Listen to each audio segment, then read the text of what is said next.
বাচ্চার স্পিচ নিয়ে আপনি প্রথমে যে জিনিসটা করবেন সেটা হলো যে বাচ্চার সবচেয়ে পছন্দের যে জিনিসটা, সেটা যাই হোক, কোনো খেলনা হোক, ফোন হোক, কোনো খাবার হোক, যেটা সে জানে যে এটা নির্দিষ্ট জায়গায় গেলে সে পায়, এমনকি সে নিজে নিয়ে খেলে, সেই জিনিসটা আপনাকে হাইড করে ফেলতে হবে।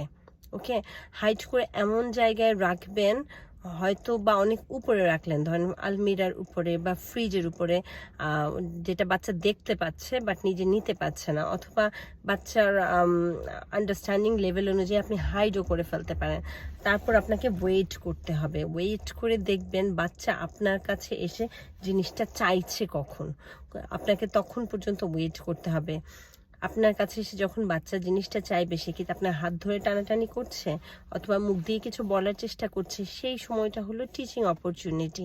আপনি তখন বাচ্চাকে ওই জিনিসটা নামিয়ে এনে, ওই জিনিসটার নাম, ধরেন আপনার কাছে বাচ্চা স্টিকার চাচ্ছে, তাহলে ওই জিনিসটা নামিয়ে এনে মুখের সামনে রেখে বলবেন স্টিকার, স্টিকার, স্টিকার। আপনি বাচ্চাকে স্টিকারটা দিবেন। এই প্রসেসে আপনি বাচ্চাকে শুরু করবেন। অনেক সময় দেখা যায় যে আমরা বাচ্চাকে বলি, যে বাচ্চা যখন কোনো বিহেভিয়ার দেখায়, কোনো ট্যান্ট্রাম দেখায়, যে হ্যাঁ বাবা তুমি কি চাও, কি চাও, কি লাগবে বলো, কি লাগবে বলো। আমাদের অটিস্টিক বাচ্চারা এত ভালো প্রসেস করতে পারে না। যখন আপনি কি চাও, কি চাও বলবেন, সে শুধু ওভারওয়েলম হবে, সে ভালো করে প্রসেস করতে পারবে না আপনি কি চাচ্ছেন।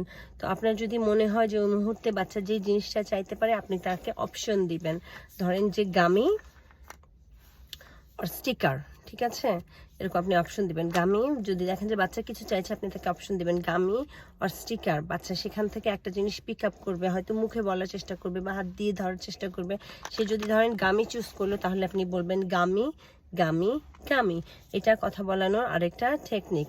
এই পদ্ধতিতে বাচ্চা নিজের আপনার ভিজুয়াল হয়, যে জিনিসটা সে চোখে দেখে, এমনকি সে কানেক্ট করতে পারে আপনার ওয়ার্ডের সাথে, যে এই জিনিসটার নাম, সেটা এভাবে খুব দ্রুত শিখতে পারে।